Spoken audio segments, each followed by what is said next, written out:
کئی مرتبہ ماں باپ بوڑھے ہوتے ہیں اور وہ چاہتے ہیں کہ نوجوان بچہ ہمارے پاس رہے، ان کو ضرورت بھی ہوتی ہے، مگر بیرون ملک گئے ہوئے لوگ ماں باپ کی خدمت ہی نہیں کر سکتے.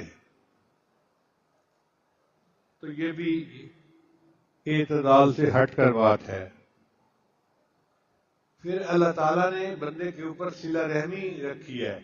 صلہ رحمی کہتے ہیں رشتہ داروں کے ساتھ اچھا سلوک رکھنا، خوشی غمی میں شریک ہونا.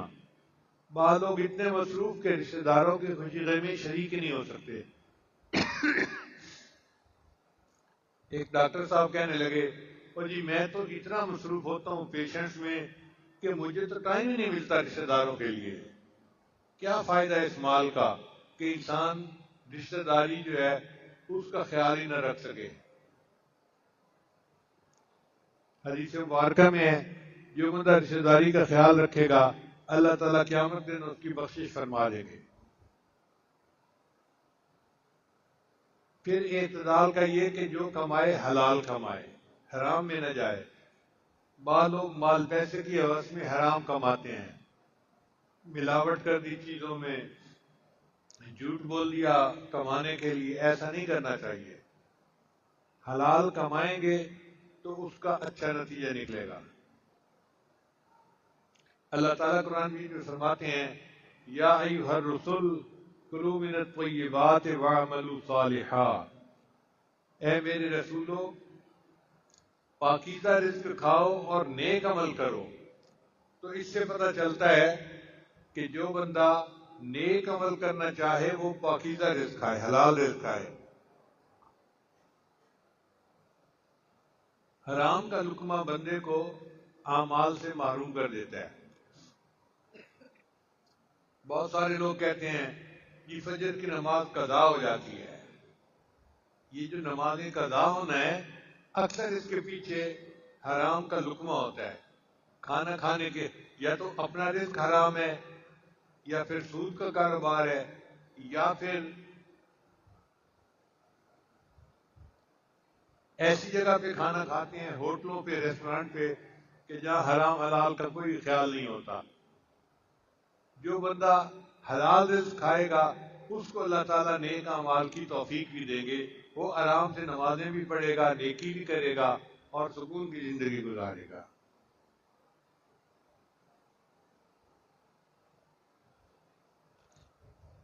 عورتوں کو چاہیے کہ وہ مال کے معاملے میں مردوں پہ زیادہ بوجھ نہ ڈالیں. خواہشات ہوتی ہیں نا، یہ چاہیے یہ چاہیے یہ چاہیے یہ چاہیے، ایک لیمٹ ہونی چاہیے. حد سے زیادہ خواہشات پوری نہیں ہوتی. دنیا ضروریات پوری کرنے کی جگہ ہے، جنت خواہشات پوری کرنے کی جگہ ہے. دنیا میں تو کسی کی خواہش پوری نہیں ہو سکتی. جتنا پوری کرتے جائیں گے خواہش اور بڑھتی جائے گی، اور اکثر اس کے پیچھے عورتوں کا ہاتھ ہوتا ہے. کوئی بھی کام کرنا اتنا خرچ کرواتی ہیں، اتنا بوجھ ڈال دیتی ہیں کہ خاوند کے لیے بوجھ اٹھانا مشکل ہو جاتا ہے.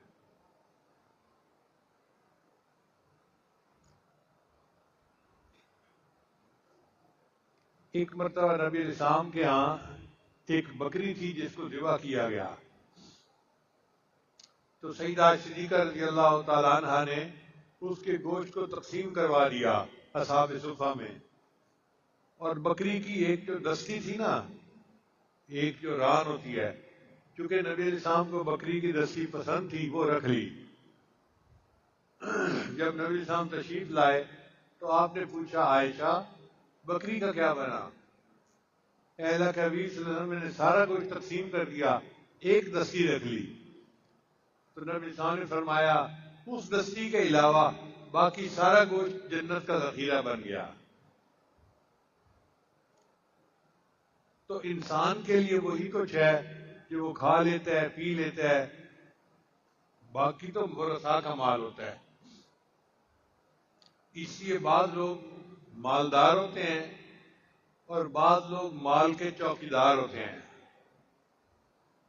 مالدار تو وہ ہیں کہ جو اللہ کے دیے ہوئے مال کو اللہ کے راستے میں خرچ کرتے ہیں، وہ مالدار ہوتے ہیں. ان کا مال یہاں بھی ہے اور ان کا مال آخرت میں بھی ہے۔ کتابوں میں واقعہ لکھا ہے کہ ایک نوجوان آیا کسی بزرگ کے پاس، حضرت مجھے موت سے بہت ڈر لگتا ہے، بہت ڈر لگتا ہے، میں نام سنتا ہوں تو کانپنے لگ جاتا ہوں۔ انہوں نے فرمایا بھئی تیرے پاس کچھ مال ہے؟ حضرت مال تو ہے میرے پاس۔ تو فرمایا اچھا اپنے مال کو اللہ کے راستے میں صدقہ کیا کرو۔ اس نوجوان نے حیثیت کے حساب سے اپنے مال کو صدقہ کرنا شروع کر دیا۔ پھر کچھ دنوں کے بعد ملاقات ہوئی تو انہوں نے پوچھا بھائی سناؤ، کہنے لگا حضرت عجیب بات ہے، موت سے ڈر تو ختم ہو گیا، اب تو مرنے کو دل چاہتا ہے، اس کی کیا وجہ ہے؟ حضرت نے فرمایا دیکھو انسان کا دل وہاں لگتا ہے جہاں اس کا مال ہوتا ہے، کیونکہ تم نے اللہ کے راستے میں خرچ کیا اور آگے مال پہنچا دیا، اب تمہارا خود بھی مرنے کو دل چاہتا ہے کہ میں اپنے مال کے پاس پہنچ جاؤں۔ تو ہم اللہ کے راستے میں خرچ کریں گے تو اللہ تعالی ہمیں آخرت کی آسانیاں فرما دیں گے۔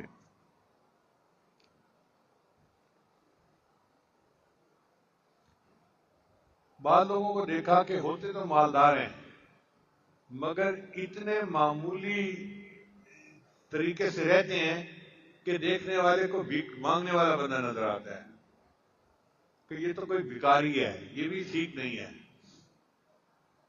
نبی اسلام نے فرمایا ان اللہ یحب ان یرا اثر نعمتہ علی عبدہ، اللہ تعالیٰ جب کسی بندے کو نعمت دیتے ہیں تو اس کا اثر اپنی آنکھوں سے دیکھنا پسند کرتے ہیں۔ بہت پہلے کی بات ہے، اس وقت میں چیف انجینئر تھا، تو مجھے خیال آیا کہ میں بھی پیوند لگا کے کرتا پہنوں۔ تو ایک کرتا کئی تھوڑا سا پھٹا ہوا تھا، میں نے پیوند لگوایا اور میں نے پہنا۔ جب میں جانے لگا تو بیوی نے روک لیا راستہ۔ میں نے پوچھا کیا ہوا؟ کہنے لگا آپ یہ کرتا نہیں پہن سکتے۔ میں نے کہا سنت ہے اور میں نے سنت پہ عمل کرنا ہے۔ کہنے لگی یہ سنت ان لوگوں کے لیے ہے کہ جن کے پاس وسائل نہ ہوں۔ آپ چیف انجینئر ہیں، اتنی آپ کی تنخواہ ہے، آپ جب جوڑ والا پہن کے نکلیں گے تو لوگ کہیں گے کہ بڑے حاجت مند ہیں، ضرورت مند ہیں، یہ تو لوگوں سے سوال کرنے والی بات ہو گئی۔ مجھے اس کی بات پسند آئی۔ تو واقعی یہ دو سنتیں ہیں۔ ایک سنت یہ ہے کہ جن کو اللہ نے دیا وہ اچھا پہنے اور پھر اس کو آگے غریبوں میں صدقہ کر دیں۔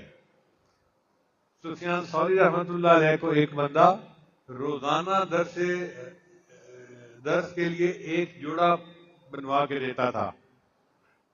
وہ ایک جوڑا پہنتے تھے نیا اور اگلے دن کسی غریب کو صدقہ کر دیتے تھے، پھر اگلے دن نیا جوڑا، پھر اگلے دن نیا جوڑا۔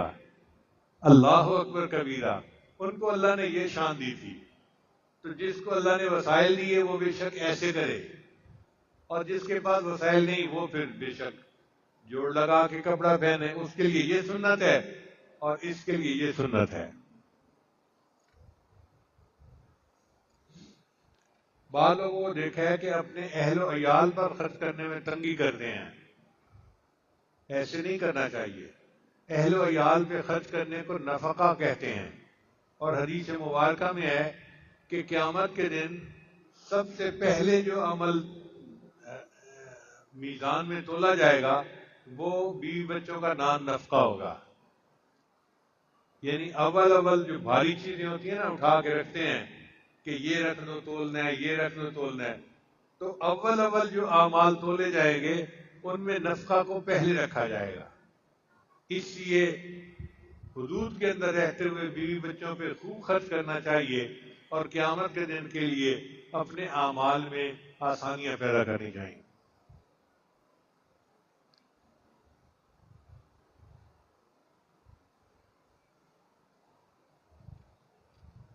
نبی صاحب نے فرمایا جو بندہ خود کھاتا ہے وہ صدقہ ہوتا ہے، جو اپنے بیوی بچوں کو کھلاتا ہے وہ صدقہ ہوتا ہے،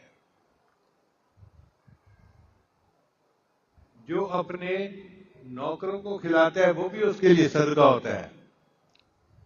اب دیکھو شریعت کتنی خوبصورت ہے کہ انسان اپنے گھر کے افراد کو کھلا پلا رہا ہے اور اس کو صدقہ کرنے کا ثواب مل رہا ہے۔